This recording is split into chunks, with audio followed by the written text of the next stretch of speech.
स्वागत हो स्वागत के सामने होते हैं चलेंगे। सबसे पहले सबसे बड़ी घटना को बताएंगे दोस्तों। राहुल गांधी एक तरफ छात्रों की गूंज कार्यक्रम में शामिल होकर देश की छात्राओं को संबोधित कर रहे थे दोस्तों। दूसरी तरफ महिलाओं ने बीजेपी के दफ्तर में घुसकर जोरदार तरीके का बवाल किया। बताएंगे कैसे बीजेपी का चुनावी वादा भाजपा पर उल्टा पड़ गया दोस्तों। और दफ्तर में घुस गई भारतीय जनता पार्टी के कई सारी महिलाएं जमकर तोड़फोड़। बताएंगे पूरी अपडेट इसी के साथ में चलेंगे। एक और बड़ी खबर की तरफ जहां पर एबीवीपी से बीजेपी वालों ने अपना पल्ला झाड़ा है दोस्तों। बताएंगे कैसे क्यों बीजेपी को डर सताने लगा है कि अब एबीवीपी वालों से दूरी बनाने लगे हैं। और राहुल गांधी के कार्यक्रम के पहले जोरदार तरीके का कांग्रेस पार्टी संगठन और बीजेपी के संगठन के बीच में हुई हाथापाई, कईयों पर एफआईआर केस दर्ज किया गया है। एक एक करके चलेंगे आज की सारी बड़ी खबरें। लेकिन उससे पहले अगर आप भी मानते हैं दोस्तों की राहुल गांधी ने शनिवार को छात्रों की गूंज कार्यक्रम में कहा कि देश की लड़कियों का आजाद होना जरूरी है। पिता पति बेटे से आपका रिश्ता कैसा है, लेकिन आपकी पहचान उनसे नहीं है, आपकी पहचान खुद से है। उन्होंने मनुस्मृति में लिखे गए महिलाओं के प्रति महिलाओं के खिलाफ मानसिकता का विरोध किया दोस्तों। राहुल गांधी ने कहा कि देश के अंदर 8% महिलाओं के पास खुद की प्रॉपर्टी है, जबकि ये संख्या और ज्यादा बढ़नी चाहिए। और छात्राओं के न्याय की बातें राहुल गांधी कर रहे थे दोस्तों। पुणे में राहुल गांधी के कार्यक्रम को लेकर काफी ज्यादा रस्साकसी, काफी ज्यादा संघर्ष देखने को मिला। लेकिन मामला सामने आता है पश्चिम बंगाल से जुड़ा हुआ दोस्तों, जहां पर राहुल गांधी एक और छात्राओं को संबोधित करते हुए महिलाओं के अधिकार की बातें कर रहे हैं। दूसरी तरफ महिलाओं से बीजेपी ने बंगाल के विधानसभा चुनाव के दौरान वादा किया था कि हर महिलाओं को 3-3 हजार रुपए उनके अकाउंट में दिया जाएगा। यानी 18 से 45 साल की महिलाओं से बीजेपी की सरकार ने, नरेंद्र मोदी ने वादा किया था दोस्तों। और ममता बनर्जी को हराने के लिए बोला गया था। लेकिन बाद में महिलाओं को पता चला कि बीजेपी ने उनके साथ में एक बहुत बड़ा धोखा किया है दोस्तों। और जब पैसे देने की बात आई दोस्तों, यानी लकी भंडार योजना के 3,000 रुपए देने की बात आई, तो महिलाओं के अकाउंट में पैसे ही नहीं आ रहे हैं दोस्तों। यानी बंगाल के अंदर कई सारी महिलाओं के नाम काटे गए हैं। यानी ममता सरकार में 1500 रुपए जो भी आते थे, अब तो वो भी पूरी तरीके से खत्म हो गया है दोस्तों। महिलाएं मुझे 3,000 रुपए चाहिए ये मांग करते हुए बीजेपी के दफ्तर में घुस जाते हैं। और बंगाल के अंदर भारतीय जनता पार्टी के कार्यालय में जाकर जोरदार तरीके से तोड़फोड़ किया जाता है दोस्तों। और बीजेपी के एसी वाले कार्यालय के अंदर तोड़फोड़ करते हुए महिलाओं ने अपना विरोध जताया है। बंगाल के अंदर महिलाएं बीजेपी से इसलिए नाराज है दोस्तों, क्योंकि भाजपा वालों ने वादा किया था महिलाओं से कि आपको पैसा मिलेगा, 3-3 हजार रुपए मिलेगा। और अलीपुर द्वार से यह खबर सामने आती है, जहां पर बीडीओ के ऑफिस में भी महिलाएं चली जाती हैं। तो बवाल पूरे बंगाल के अंदर लकी भंडार योजना को लेकर जारी है दोस्तों। अगर आप भी मानते हैं कि लकी भंडार योजना में 3,000 रुपए देने का वादा करना और फिर बीजेपी के द्वारा मुकर जाना, यह भारतीय जनता पार्टी की पुरानी रणनीति रहती है। यानी ममता सरकार को हराने का केवल एक ही तरीका हो सकता था, वो ममता बनर्जी से महिला वोटों को छीनने का दोस्तों। और बीजेपी ने महिलाओं का वोट छीनने की कोशिश की, लेकिन बाद में इनको पता चलता है कि अब तो पैसे देने पड़ेंगे, क्योंकि समय आ चुका है 3-3 हजार रुपए देने का। नरेंद्र मोदी ने वादा भी कर दिया था और पैसा देना शुरू किया गया। तो उससे पहले कई लाख लोगों के नाम, महिलाओं के नाम अकाउंट से काट दिए गए दोस्तों। और बंगाल के अंदर अब ममता बनर्जी को महिलाएं याद कर रही है और भारतीय जनता पार्टी का धोखा उनको याद आ रहा है। समझ में आ रहा है कि बीजेपी ने नरेंद्र मोदी को बुलाकर, बड़े बड़े नेताओं को बुलाकर, केंद्र के मंत्रियों को बुलाकर बंगाल में जो वादा किया था वो वादा सस्ती लोकप्रियता वाला वादा था। यानी 3,000 रुपए देंगे, 3,000 रुपए देंगे, सबको देंगे और डबल पैसा देने की बातें चल रही थी दोस्तों। यानी लालच की वजह से ना 1,500 रुपए मिले और 3,000 के लालच में आकर जो 1,500 रुपए मिलते भी थे वो भी हाथ से चला गया। तो एक तरीके से आम जनता के लिए सबक है कि बीजेपी पर विश्वास करना और दीवार में सर मारना दोनों बराबर होता है। और ऐसे में दोस्तों अगर आप भी मानते हैं कि ये तो अभी शुरुआत है, अलग अलग राज्यों के अंदर जहां जहां बीजेपी की सरकार ने वादा किया है वो सारे वादे फेल होते हुए, धाराशाही होते हुए नजर आएंगे। आप लोग इस पर अपनी राय जरूर लिखकर बताएगा दोस्तों। चलते हैं एक और बड़ी अपडेट की तरफ, जहां पर चलते हैं एक और बड़ी खबर की तरफ दोस्तों, जहां पर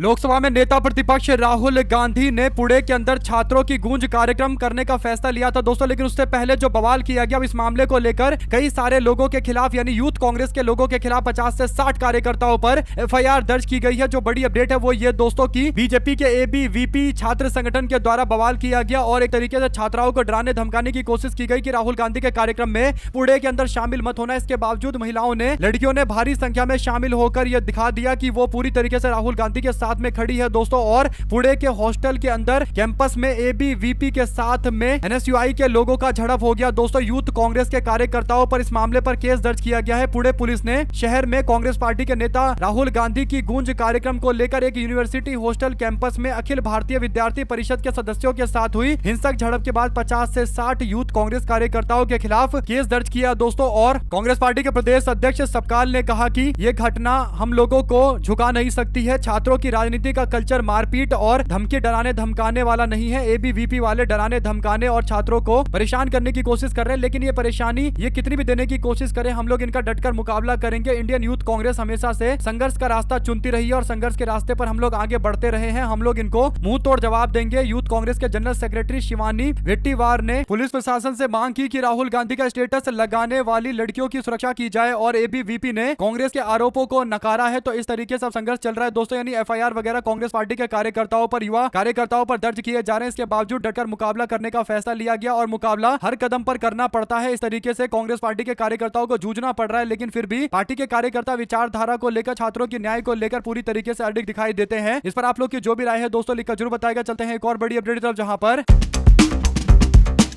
जंतर मंतर पर जो कॉकरोच जनता पार्टी और विपक्ष के लोगों का जोरदार तरीके से विरोध कर रहा किया जाता है दोस्तों। इस दौरान एक नई तरीके का ग्रुप बनाया जाता है दोस्तों। इस ग्रुप के अंदर आरक्षण हटाओ नाम की मुहिम चलाई जाती है और इसका नेतृत्व कर रहे होते हैं हर्ष दुबे नाम का व्यक्ति। और हर्ष दुबे कोशिश करते हैं कि छात्रों की एकता को तोड़ा जाए और आरक्षण के मामले को उठा दिया जाए, ताकि धर्मेंद्र प्रधान के इस्तीफे की जगह आरक्षण के मामले को लेकर चर्चा हो जाए दोस्तों। और उस दौरान एक पेज बनाया जाता है इंस्टाग्राम पर, आरक्षण हटाओ आंदोलन, और इस पेज को समर्थन देने के लिए बड़ी संख्या में लोग आ जाते हैं, यानी लगभग 59 लाख फॉलोवर इस पेज पर आ जाते हैं दोस्तों। इसमें कितने असली कितने नकली है ये कह पाना मुश्किल है, लेकिन फॉलोवर की संख्या लगभग 6 मिलियन के आसपास होने के बाद चर्चाएं काफी ज्यादा तेज हो गई दोस्तों। ऐसे में छात्रों के बीच में विवाद खड़ा करने को लेकर, यानी धर्मेंद्र प्रधान और नीट पेपर लीक के मामले से इतर आरक्षण के मामले को आगे बढ़ाने ताकि छात्रों के बीच में विवाद हो जाए, ये कोशिश की गई। हालांकि धर्मेंद्र प्रधान का इस्तीफा हुआ, इसके बावजूद ये जो पार्टी बनाया गया दोस्तों, ये जो इंस्टाग्राम का पेज बनाया गया, इसके हर्ष दुबे की तरफ से बीते 2 दिन पहले जंतर मंतर पर एक प्रदर्शन किया जाता है, जिसमें आरक्षण को हटाने, आरक्षण की समीक्षा की बातें की जाती है। बड़ी बात यह है दोस्तों कि जो राइट विंग के यानी दक्षिण पंथी लोग हैं, वे सब लोग इस मामले को जोर शोर से उठाकर कहीं ना कहीं देश के अंदर आरक्षण विरोधी टिप्पणियां करते हैं दोस्तों। और उसके एक दिन के बाद खबर सामने आती है कि जिसके नेतृत्व में यह आंदोलन हो रहा था, वो व्यक्ति यानी हर्ष दुबे, जो आरक्षण की समीक्षा और हटाने की मांगे कर रहा था, वो लखनऊ के अंदर बीजेपी के उप मुख्यमंत्री ब्रजेश पाठक से मुलाकात करने के लिए पहुंच जाता है दोस्तों। और हर्ष दुबे को लेकर अब दक्षिण पंथी संगठनों में ही आपस में फूट पड़ गई है, यानी आरक्षण हटाने निकले थे दोस्तों और खुद इनकी पार्टी और संगठन की एकता ही हट गई है। यानी एक दिन पहले आंदोलन करके आए थे और अगले ही दिन पता चला कि ये तो सारे भाजपाई निकल गए, यानी बीजेपी के अंदर ही अब जाने लगे हैं दोस्तों और भारतीय जनता पार्टी के नेताओं से मिलने लगे हैं। ऐसे में उत्तर प्रदेश के अंदर भारतीय जनता पार्टी के उप मुख्यमंत्री ब्रजेश पाठक ने हर्ष दुबे को बुलाकर प्रेस कॉन्फ्रेंस करते हुए कहा कि हम केंद्रीय मंत्री से इन सारी मांगों को लेकर जो मांगे उठाई जा रही है उस पर चर्चा करेंगे। अब ये बीजेपी के नेता के साथ दिखाई दिए दोस्तों, तो अब मामला और ज्यादा आगे बढ़ गया है। बड़ी अपडेट यह है कि अखिलेश यादव ने भी इस पूरे मामले को लेकर भाजपा पर निशाना साधा दोस्तों। जो बड़ी अपडेट है वो ये की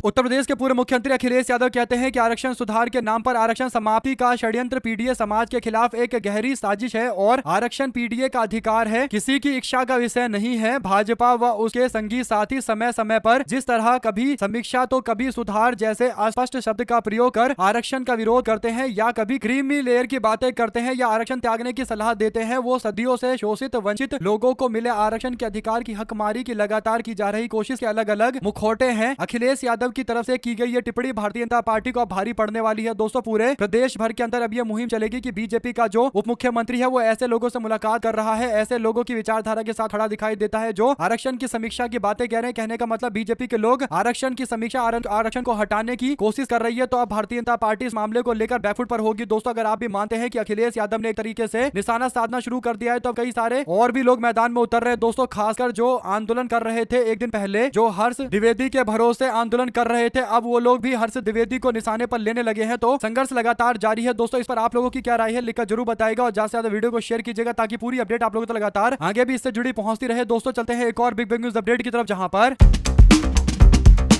पूरी दुनिया के अंदर जो भी राजनीति जानता है दोस्तों उसको पता है कि एबीवीपी यानी जो अखिल भारतीय विद्यार्थी परिषद है, या आरएसएस का एक छात्र विंग है दोस्तों, जो भारतीय जनता पार्टी का समर्थन करती है। और एक तरीके से बीजेपी और एबीवीपी को अलग नहीं माना जाता, लेकिन बंगाल के अंदर जादवपुर यूनिवर्सिटी के अंदर 2 अलग अलग छात्र राजनीतिक संगठन यानी लेफ्ट का जो संगठन है SFI, student federation of India, और एबीवीपी आपस में भिड़ गए। इस मुद्दे को लेकर बंगाल बीजेपी के विधायक सरबरी मुखर्जी ने एबीवीपी के आंदोलनकारियों को भड़काने के आरोप से इंकार कर दिया दोस्तों। Faculty of engineering and technology technology student union यानी FETSU की एक जनरल मीटिंग की वजह से गुरुवार को सुबह जादवपुर यूनिवर्सिटी में RSS से जुड़े ABVP और लेफ्ट झुकाव वाले स्टूडेंट ग्रुप के सदस्यों के बीच में झड़प हो गई दोस्तों, और इसमें घायल कई छात्र थे। हिंसा में अपनी कथित भूमिका से इंकार करते हुए जादवपुर विधायक सरबरी मुखर्जी ने आरोप लगाया कि RSS के छात्र संगठन के एक सदस्य के घायल होने के बाद लेफ्ट झुकाव वाले SFI और RSF ने ABVP कार्यकर्ता को कैंपस में घुसने के लिए उकसाया दोस्तों। सरबरी मुखर्जी ने कहा कि मैं कैंपस में कैसे घुस सकती हूँ, मैं मौके पर नहीं थी। मैं बुधवार को रात जादवपुर पुलिस स्टेशन एरिया के सामने एक शांतिपूर्ण सभा के दौरान इलाके में कुछ बीजेपी युवाओं के साथ में थी। इसके बाद वो कहती है कि बीजेपी कभी ABVP से जुड़ी नहीं रही है, यानी भारतीय जनता पार्टी और ABVP अलग है। अब इन पर आरोप लगे हैं दोस्तों, तो ये ABVP से पल्ला झाड़ रही है, जबकि सबको पता है कि ABVP और भारतीय जनता पार्टी एक ही है। ABVP के लोग बीजेपी में जाते हैं और बीजेपी के नेताओं के ABVP वालों के साथ में अच्छे संबंध होते हैं। तो कहने का मतलब अखिल भारतीय विद्यार्थी परिषद कहने को तो RSS का संगठन है, लेकिन है ये भारतीय जनता पार्टी का पूरा तरीके से संगठन दोस्तों। लेकिन विधायक इस बात को मानने को तैयार नहीं है, यानी डिसओन कर रहे हैं। साथ साथ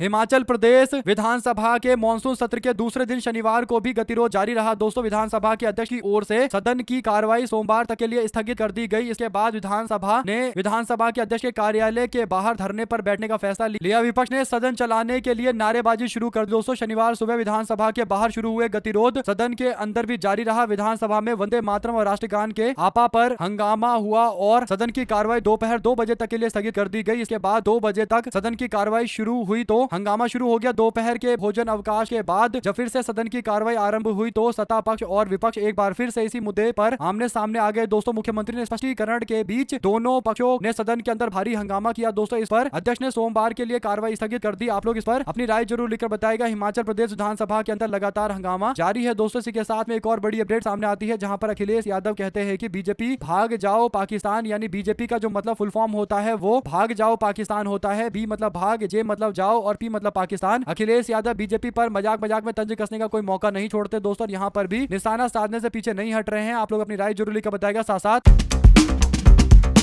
धर्मेंद्र प्रधान के इस्तीफे के बाद से बीजेपी वाले बुरी तरीके से बौखला गए हैं दोस्तों। इनको लग रहा है कि जंजी इनके हाथ से निकल गए हैं और इसीलिए भाजपा के लोग जैसे तैसे जंजी को मनाने की कोशिश कर रहे हैं। बीजेपी ने जंजी यानी युवा वोटर से जुड़ने के लिए खास टीम बनाई है दोस्तों। इसमें बीजेपी के अध्यक्ष नितिन नवीन, राष्ट्रीय महासचिव स्मृति ईरानी और विनोद तावड़े के साथ में गुजरात के मंत्री हर्ष सांघवी और छत्तीसगढ़ के मंत्री OP चौधरी शामिल है। पार्टी इनके जरिए युवाओं की सोच, समस्याओं और उम्मीदों को समझने के लिए उनसे सीधा संवाद करेगी। दिल्ली स्थित भाजपा कार्यालय में शनिवार को नितिन नवीन की अध्यक्षता में 65 सदस्यीय नई राष्ट्रीय टीम की पहली बैठक हुई दोस्तों। इसमें वंदे मातरम को लेकर कांग्रेस के फैसले के खिलाफ प्रस्ताव पास किया गया। बीजेपी ने कांग्रेस के कार्यक्रम में राष्ट्रीय गीत के केवल 2 पैरा गाने का प्रस्ताव पास किया था। बीजेपी वालों ने कहा कि यह तुष्टीकरण कर रही है कांग्रेस पार्टी और बीजेपी के लोग दावा कर रहे हैं कि कांग्रेस पार्टी 1937 के तुष्टीकरण से बाहर नहीं निकल पा रहे। और इस तरीके की बातें हवाबाजी बीजेपी के नेताओं के द्वारा की जा रही है दोस्तों। बीजेपी के बैठक की कई सारी तस्वीरें सामने आती है, जहां पर भारतीय जनता पार्टी बैठक में 14 से लेकर 25 साल के युवाओं से जुड़ने के लिए प्लान बना रही है। बीजेपी ने कहा कि हमें जंजी से संवाद करना पड़ेगा, यानी जो युवा जंजी हैं उनसे बातचीत करनी पड़ेगी, अभियान चलाना पड़ेगा। इस अभियान का मकसद युवा वोटर्स के बीच में पार्टी की पहुंच, संपर्क को मजबूत करना होगा। इसके तहत बातचीत, चर्चा, युवा संवाद जैसे कार्यक्रम करने होंगे। कार्यक्रम के जरिए जंजी की सोच, उनकी चिंताओं, जरूरतों और उम्मीदों को समझने की कोशिश की जाएगी। युवाओं को बीजेपी नेताओं से सीधे बातचीत करने, अपने मुद्दे रखने का मौका भी दिया जाएगा। कार्यक्रम का शेड्यूल, फॉर्मेट, जगह की जानकारी जल्द जारी करने की उम्मीद है दोस्तों। नई टीम की बैठक में वंदे मातरम पर अभियान का फैसला भी किया गया है। तो ऐसे में भारतीय जनता पार्टी के लोग जब देखो जहां देखो केवल जंजी जंजी जंजी जंजी कर रहे हैं दोस्तों। इनको पता है कि जंजी ने भारतीय जनता पार्टी का गला सुखाकर रखा हुआ है। और बड़ी बात यह है कि जंजी को साधने के लिए स्मृति ईरानी और विनोद तावड़े को आगे किया जा रहा है दोस्तों। ना तो ये जंजी है, ना अल्फा है, ना बीटा है, ना गामा है, कुछ भी नहीं है। और बड़े बुजुर्गों में आते हैं दोस्तों, लेकिन अब इनको जंजियों को संपर्क करके उनको मनाना है। सोचिए, बीजेपी के पास जंजी नेतृत्व ही नहीं है जो जंजी युवाओं को बीजेपी जिम्मेदारी दे और वो लोग आगे बढ़कर इनको मनाया। अब स्मृति ईरानी क्या सीरियल जो पहले आता था तो वो तो लोगों ने देखा था, तो एक तरीके से जो इससे पहले वाली जनरेशन थी यानी मिलेनियन वाली जनरेशन थी वो तो स्मृति ईरानी को जानते थे दोस्तों। लेकिन अब स्मृति ईरानी को कौन जाता है। और दूसरा, विनोद तावड़े जैसे नेताओं को आगे किया जा रहा है, ये कैसे जंजी संपर्क करेंगे। तो कुल मिलाकर बीजेपी के लोग बौखला चुके हैं, जैसे तैसे जंजी से संपर्क करना चाहते हैं। लेकिन क्या इसका कोई असर होगा, ये देखने वाली बात है। आप लोग इस पर जो भी राय देना चाहते हैं दोस्तों लिखकर जरूर बताएगा और ज्यादा से ज्यादा वीडियो को शेयर कीजिएगा। चलते हैं एक और बड़ी अपडेट की तरफ, जहां पर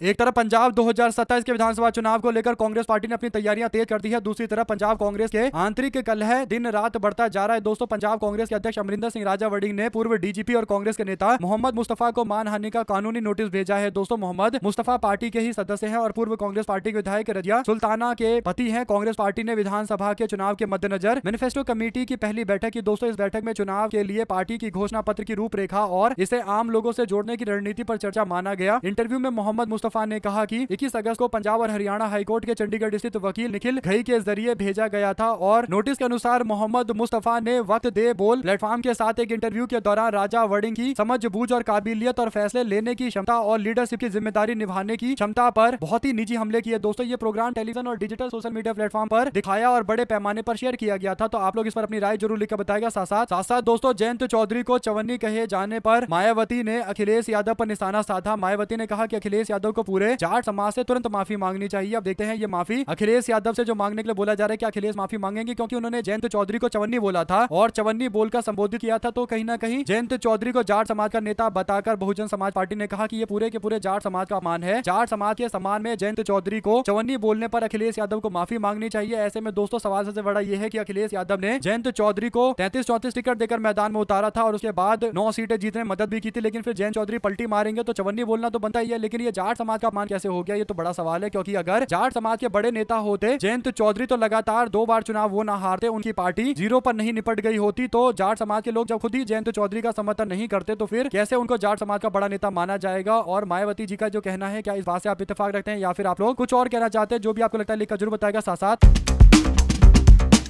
उत्तर प्रदेश के सीतापुर के अंदर विधानसभा चुनाव से पहले शनिवार को प्रशासन ने कांग्रेस पार्टी कमेटी के कार्यालय पर कार्रवाई की। दोस्तों, शनिवार को सुबह एसडीएम ईओ कोतवाल समेत कई चौकी प्रभारियों ने कांग्रेस पार्टी कमेटी कार्यालय में पहुंचकर ताला लगवा दिया। दोस्तों, दरअसल नजूल भूमि पर बने शहर कांग्रेस कमेटी कार्यालय को प्रशासन ने अपने कब्जे में ले लिया। इस कार्रवाई के दौरान 5 चौकियों की पुलिस मौजूद रही। दोस्तों, बताया जा रहा है कि सीतापुर शहर कांग्रेस कमेटी का कार्यालय नजूल जमीन पर बने घंटाघर की इमारत से चल रहा था। सूचना के आधार पर प्रशासन की टीम ने मौके पर पहुंचकर इसे सील करके कार्रवाई को अंजाम दिया है। तो आप लोग इस पर अपनी जरूर लिखकर बताएगा। साथ साथ चलते हैं एक और बड़ी खबर की तरफ दोस्तों, जहां पर क्या सीजेपी आंदोलन ने बदली राजनीतिक दलों की राह? युवाओं तक पहुंच की कोशिश लगातार जारी है। दोस्तों, ऐसे में राहुल गांधी ने जो एफआईआर करवाया उसे भी राहुल गांधी का युवाओं के बीच में युवाओं के सम्मान में खड़ा रहने का एक मामला माना गया है। यानी सीजेपी के नेतृत्व में युवाओं की भारी गोलबंदी और तात्कालिक केंद्रीय मंत्री धर्मेंद्र प्रधान के इस्तीफे के बाद विपक्ष के सामने सबसे बड़ी चुनौती युवाओं का समर्थन जुटाने की है। दोस्तों, इस वजह से कांग्रेस पार्टी के कार्य समिति की बैठक के दौरान भी युवाओं के समर्थन में फैसला लिया गया और राहुल गांधी की भी नीति पूरी तरीके से युवाओं के इर्द गिर्द दिखाई दे रही है। दोस्तों, युवाओं से राहुल गांधी अच्छा खासा कनेक्ट कर रहे हैं, खासकर जनजी युवाओं से। और जनजी युवाओं को लेकर एक बात तय है दोस्तों कि राहुल गांधी की छवि खराब करने के लिए जो बीजेपी ने पूरा प्रोपेगेंडा चलाया था, वो प्रोपेगेंडा जब चलाया गया तब युवा आज जो है यानी जो जनजी है वो तब उस समय बचे हुए करते दोस्तों। तो राहुल गांधी वाला प्रोपेगेंडा उन तक तो नहीं पहुंचा और इसीलिए राहुल गांधी की छवि जो बीजेपी के लोगों ने हजारों करोड़ रुपए खर्च करके खराब की थी, वो छवि जनजी के बीच में खराब नहीं हो पाई। यही बीजेपी के लिए नुकसान एक बड़ा कारण बन रहा है दोस्तों। और राहुल गांधी को जनजी समाज का जोरदार समर्थन मिल रहा है। कांग्रेस पार्टी की नई रणनीति की झलक हाल ही में तब देखने को मिला जब राहुल गांधी जंतर मंतर प्रदर्शन के दौरान पैलेट गन से घायल हुए एक छात्र की न्याय के लिए दिल्ली पुलिस के थाने में पहुंच जाते हैं। दोस्तों, दिल्ली पुलिस से भिड़ जाते हैं एफआईआर करवाने के लिए। अब छात्रों पर हमला हुआ, छात्रों का मुद्दा राहुल गांधी उठा रहे हैं, तो एक तरीके से मैसेज क्लियर कट है कि छात्रों के साथ किए गए किसी भी अन्याय को बर्दाश्त नहीं किया जाएगा। साथ साथ दोस्तों, बीते दिन राहुल गांधी जब छात्रों का संवाद पुणे के अंदर कर रहे थे दोस्तों, तो इस दौरान एक लड़की आकर कहती है कि राहुल गांधी जी, देश के अंदर या हमारे समाज के अंदर जो मानसिकता है, लोगों को एक गोरी लड़की चाहिए और लंबी लड़की चाहिए। इस पर राहुल गांधी ने कहा कि आप तो बहुत सुंदर हैं। ये बोलकर राहुल गांधी ने उनका कॉन्फिडेंस बढ़ाया दोस्तों। और इस तरीके से 50,000 से ज्यादा लड़कियां यहाँ पुणे के अंदर आई हुई थी दोस्तों, और उन्होंने जोर शोर से राहुल गांधी की इस बात को काफी ज्यादा अच्छे तरीके से लिया, पॉजिटिव तरीके से लिया दोस्तों। और बड़ी बात यह है कि राहुल गांधी ये कोशिश कर रहे थे कि सबका कॉन्फिडेंस हाई रहे, लोगों को किस तरीके से आगे बढ़ाना है, किस तरीके से ये सुनिश्चित करना है कि लोग अपने आप को कमतर ना महसूस करें, ये राहुल गांधी को बखूबी आता है दोस्तों। और इन्हीं बातों पर राहुल गांधी के जनजी युवा वर्ग के लोग पूरी तरीके से प्रभावित है और यही बड़ा कारण है कि जनजी से राहुल गांधी जो एक संबंध बना पा रहे हैं, जो कनेक्ट कर पा रहे हैं। नरेंद्र मोदी के साथ दिक्कत ये आ रही है कि वो तमाम तरीके की कोशिश फ्रेंड्स और इंस्टाग्राम पर पोस्ट डालकर और तमाम तरीके के जनजी वाली चीजें कर करके भी पूरी तरीके से कनेक्ट नहीं बना पा रहे हैं। और यही बीजेपी और अन्य पार्टियों के बीच का अंतर, कांग्रेस पार्टी के बीच का अंतर हो चुका है दोस्तों। सोशल मीडिया पर कांग्रेस पार्टी के धमाल का सबसे बड़ा कारण यह है कि कांग्रेस पार्टी को एक तरफा जनजी का समर्थन मिल रहा है। इसी के साथ में चलते हैं एक और बड़ी अपडेट की तरफ, जहां पर बार काउंसिल ऑफ इंडिया के मनन मिश्रा के द्वारा दिए गए विवादित बयान यानी छात्रों ने जो प्रदर्शन किया था, जो नारेबाजी की थी चीफ जस्टिस ऑफ इंडिया के खिलाफ, उनके प्रैक्टिस पर रोक लगाने को लेकर एक आदेश जारी किया गया था दोस्तों, जिसका जोरदार विरोध हुआ। तो अब मनन मिश्रा ने पहले माफी मांगी और उसके बाद अब मनन मिश्रा को लेकर नाराजगी बार काउंसिल ऑफ इंडिया के अंदर देखने को मिल रही है दोस्तों। बार काउंसिल ऑफ इंडिया के को chairman senior advocate YR Sadashiv Reddy ने एक बड़ा दावा किया है दोस्तों। उन्होंने लेटर लिखा है, चिट्ठी लिखा है और डिमांड किया है, मांग की है कि बार काउंसिल ऑफ इंडिया के जो अध्यक्ष हैं, जो भारतीय जनता पार्टी के राज्यसभा के सांसद है मनन मिश्रा, उसका इस्तीफा होना चाहिए। उन्होंने कहा कि मनन मिश्रा पर गंभीर आरोप है और उन्होंने जो आरोप लगाए वो 150 करोड़ रुपए के फंड को इधर से उधर करने का आरोप मनन मिश्रा के ऊपर लगाया गया है। पार्टी के लोगों को, परिवार के लोगों को अपॉइंट करने का आरोप लगाया गया है। इलीगल एक्शन नालसार के स्टूडेंट के ऊपर लिया गया, ये भी एक बड़ा कारण है दोस्तों। और अब मांग की जा रही है और आप सोचिए कि जो नंबर 2 व्यक्ति है वो नंबर 1 व्यक्ति के इस्तीफे की मांग कर रहे हैं। बीजेपी के राज्यसभा के सांसद मनन मिश्रा का इस्तीफा जल्द होगा दोस्तों। आने वाले दिनों के अंदर हो सकता है कि मनन मिश्रा का टाइम आ चुका है। अगर आप भी मानते हैं कि समय देश के अंदर बड़ी तेजी से बदल रहा है और जो बीजेपी का एक पूरा सिस्टम था दोस्तों, यानी बार काउंसिल ऑफ इंडिया का जो अध्यक्ष था वो तो बीजेपी का ही राज्यसभा का मेंबर था, तो Bharatiya Janata party supreme court के भी कई तरीके के फैसले को कहीं ना कहीं प्रभावित तो कर ही सकती थी और इन्हीं कारणों से बार काउंसिल ऑफ इंडिया में बीजेपी का दबदबा कम होता हुआ नजर आएगा और मनन मिश्रा के इस्तीफे को लेकर दबाव और ज्यादा तेज होगा दोस्तों। और क्योंकि अब अंदर से ही आवाजें उठने लगी है तो भारतीय जनता पार्टी का जो एक पूरा सुनियोजित तरीके का सिस्टम था वो सिस्टम धीरे धीरे करके कोलैप्स होता हुआ नजर आ रहा है। और राहुल गांधी ने इसी ओर संदेश संकेत दिया था और कहा था कि जो एक कंट्रोल सिस्टम था नरेंद्र मोदी और बीजेपी का अब वो नहीं रहा है। और आप लोग आने वाले दिनों के अंदर देखेंगे दोस्तों, ये जो कंट्रोल सिस्टम है इसे सकने के बाद कई सारे नेता यहाँ से पलटी मारते हुए भागते हुए नजर आएंगे। हमारे साथ लगातार जुड़े रहने के लिए आप सभी दोस्तों, भाइयों, बहनों, मित्रों का बहुत बहुत धन्यवाद दोस्तों। आप लोग देख रहे थे आपका अपना चैनल जय हिंद जय भारत। ज्यादा वीडियो को शेयर किएगा। बहुत बहुत